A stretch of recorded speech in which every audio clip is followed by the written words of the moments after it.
पीले दांत वाली बहू। रंजना कभी ब्रश नहीं करती थी। उसे कितनी बार उसके माँ बाप ने डांटा, लेकिन उसका कोई असर उस पर होता ही नहीं था, जिस कारण से उसके दांत पीले पीले हो जाते हैं। शादी के बाद अरे बहू, वैसे तो तुझ में कोई कमी नहीं है, पर तेरे दांत इतने पीले कैसे हैं बेटा? कैसे है मतलब? कोई सर्जरी थोड़ी ना कराई है। वो तो क्या नाम, मैं ब्रश नहीं करती थी तो पीले हो गए। अब क्या करूं? आप कहें तो लाल करवा लो या फिर काले। यार ये क्या है, क्यों माँ से लड़ रही हो? लड़ रही हूँ? अरे मैं लड़ रही हूँ या ये बोल रही है कि दांत पीले हैं, पीले। अरे तपस्या थोड़ी ना की है इन्हें पीले करने के लिए, बकायदा ब्रश नहीं किया है 20 साल तक, तब जाकर।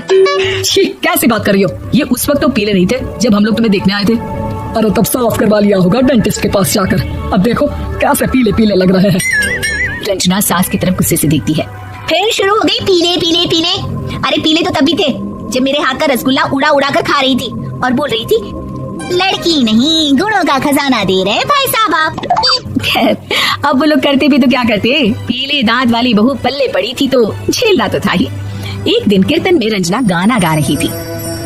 अरे कमला बहन, माँ का द्वार है, यहाँ तो सब शुद्ध होकर आते हैं, फिर अपनी बहू को ब्रश भी नहीं करवाती तुम। दूर से पीले पीले दांत भक्ति में बाधा उत्पन्न कर रहे हैं। अरे कोई 2 साल की बच्ची थोड़ी ना लेकर आई हूँ मैं बहू बनाकर, अच्छी खासी लड़की है। अरे कैसे करवाऊं ब्रश, ये तो उसे खुद करना चाहिए ना। अब माँ बाप तो इसके जैसे तैसे निपटा दिए, ये नहीं सोचा कि सास कैसे संभालेगी।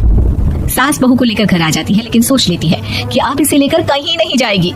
अगले रोज बहू कहती है, अरे क्या हो गया, मंदिर नहीं जाना क्या? कीर्तन का वक्त हो रहा है। मेरी मधुर वाणी से कान्हा जी जागते हैं और सोते हैं। आप तो जानती है ना उनकी भक्ति में कितना मन लगता है मेरा।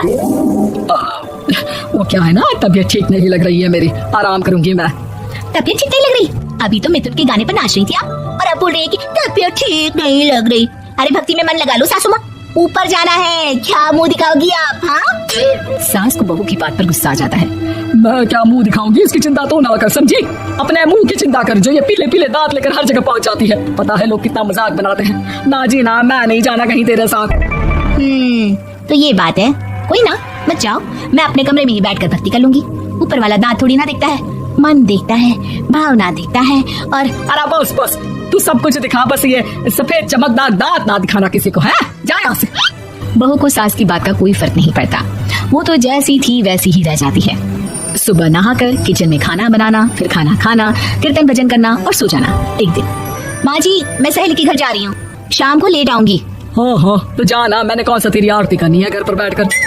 रंजना सहेली के घर जाती है, जहाँ वो पार्टी में जाने की तैयारी कर रही होती है। अरे शिखा, कहाँ जाने की तैयारी कर रही है? मैं गलत वक्त पर आ गई क्या? अरे नहीं यार, उल्टा सही वक्त पर आ गया। मैंने ये साड़ी और ज्वेलरी निकाली है यार, शाम को इनके ऑफिस की एक पार्टी में जाना है। बताना कैसा लग रहा है ये सब? नहीं यार, इस ड्रेस के साथ तो वो वाली ज्वेलरी अच्छी लगेगी। हाँ सही बोल रही है, मैंने ध्यान ही नहीं दिया। वैसे तो हमेशा से मस्त फैशन सेंस रखती है। तो बड़ा जाती होगी ना पति के साथ पार्टी में।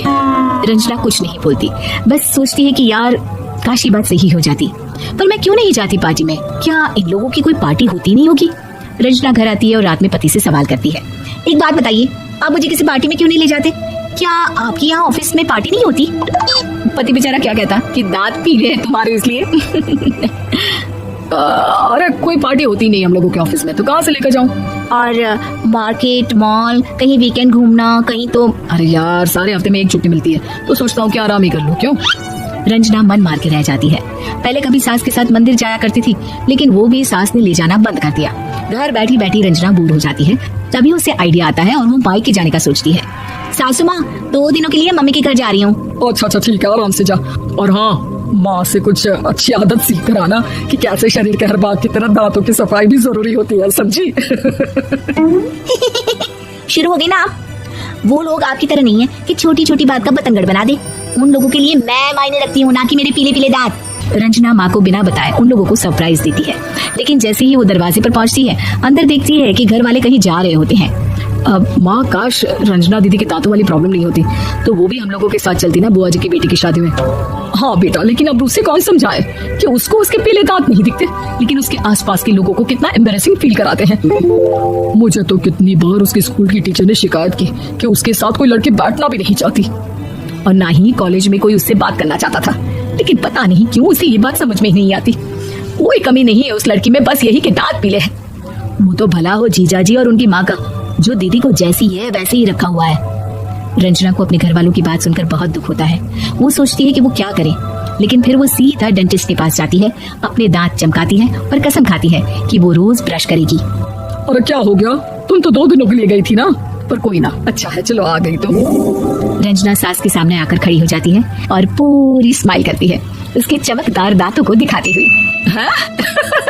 चलो मंदिर। माँ मुझे माफ कर दीजिए, मैंने आप लोगों को बहुत एम्बेरसिंग फील करवाया। मैं आज से रोज ब्रश करूंगी।